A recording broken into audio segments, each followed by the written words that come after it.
কোম্পানির প্রফিট বাড়ছে রকেট গতিতে। সাথে আছে ডিমার্জারের দারুণ খবর, যেখানে একটি শেয়ারের বদলে মিলবে আরও একটি ফ্রি শেয়ার। বাজাজ ফাইন্যান্সের ধামাকাদার রেজাল্ট থেকে শুরু করে নিভা গ্রুপার বিশাল টার্নারাউন্ড। আজকের ভিডিওতে থাকছে স্টক মার্কেটের 4টি বড় কোম্পানির চমকে দেওয়ার মতন আপডেট। আপনি যদি ইনভেস্টর হয়ে থাকেন তবে এই খবরগুলো আপনার মিস করা একেবারেই উচিত হবে। স্টক মার্কেটে ইনভেস্ট করবেন আর লেটেস্ট কোয়ার্টারলি রেজাল্ট বা কর্পোরেট অ্যাকশনের খবর রাখবেন না, তা কি করে হয়?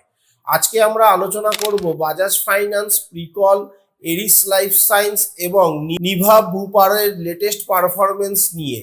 কোন কোম্পানির অ্যাসেট কোয়ালিটি ইমপ্রুভ হলো আর কার মার্জিনেই বা প্রেসার দেখা যাচ্ছে, চলুন ডেটা দিয়ে বিস্তারিত জেনে নিই। শুরুতেই কথা বলা যাক ভারতের সবচেয়ে বড় প্রাইভেট এনবিএফসি বাজাজ ফাইন্যান্সকে নিয়ে।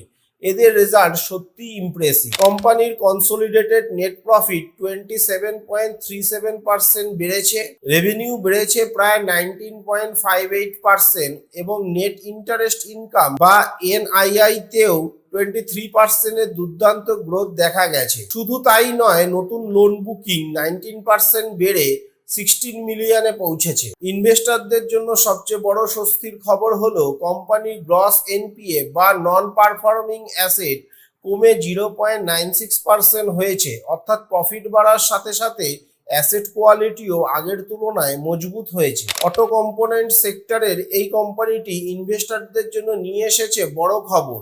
ইনস্ট্রুমেন্ট ক্লাস্টার তৈরিতে বিশ্বের দ্বিতীয় বৃহত্তম এই কোম্পানির বোর্ড একটি বড় ডিমার্জার অনুমোদন দিয়েছে। পিকল তাদের ডাইসিপ ব্যবসাকে আলাদা করে পিকল অটোটেক লিমিটেড নামে নতুন কোম্পানি তৈরি করছে। শেয়ার হোল্ডারদের জন্য দারুণ খবর হলো প্রতিটি পিকল শেয়ারের বিপরীতে আপনারা একটি করে পিকল অটোটেকের শেয়ার পাবেন। রেজাল্টের দিকে তাকালে কোম্পানির রেভিনিউ 23.46% বেড়েছে এবং প্রফিট বিফোর ট্যাক্স 34.34% বেড়েছে। তবে মনে রাখবেন, কাঁচামালের দাম ও লজিস্টিক খরচ বাড়ার কারণে গত কোয়ার্টারের তুলনায় প্রফিট কিছুটা কমেছে।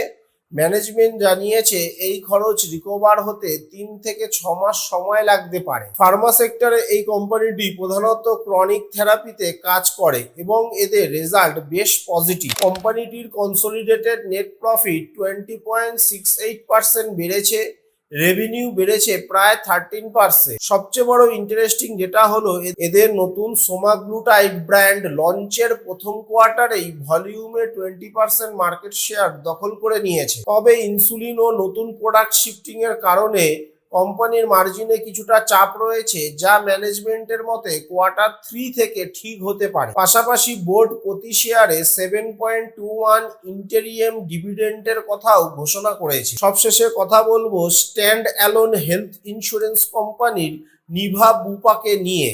এই কোম্পানির পারফরমেন্স আমরা এক বিশাল কামব্যাক দেখতে পাচ্ছি। এক বছর আগে অর্থাৎ Q1 FY26 যেখানে কোম্পানি 91.44 কোটির লোকসান ছিল, সেখানে এবার কোম্পানির প্রফিটাবিলিটিতে 92.9% এর বিশাল উন্নতি দেখা গেছে। সেখান থেকে কোম্পানির এই টার্নারাউন্ড সত্যি কি ইনভেস্টরদের জন্য একটি বিশাল বড় পজিটিভ সিগন্যাল? তো বন্ধুরা, এই ছিল আজকে 4টি কোম্পানির লেটেস্ট আপডেট। এর মধ্যে ডিমার্জারের খবরটি আপনার কেমন লাগলো? আর এই 4টি কোম্পানির মধ্যে আপনার পোর্টফোলিওতে কোনটি আছে নিচে কমেন্ট করে অবশ্যই আপনার মতামত জানান। ভিডিওটি ইনফরমেটিভ মনে হলে একটি লাইক করুন এবং স্টক মার্কেটের এমন গুরুত্বপূর্ণ আপডেট মিস না করতে চাইলে চ্যানেলটি সাবস্ক্রাইব করে বেল আইকন প্রেস করে দিন। দেখা হচ্ছে পরের ভিডিওতে। Happy investing.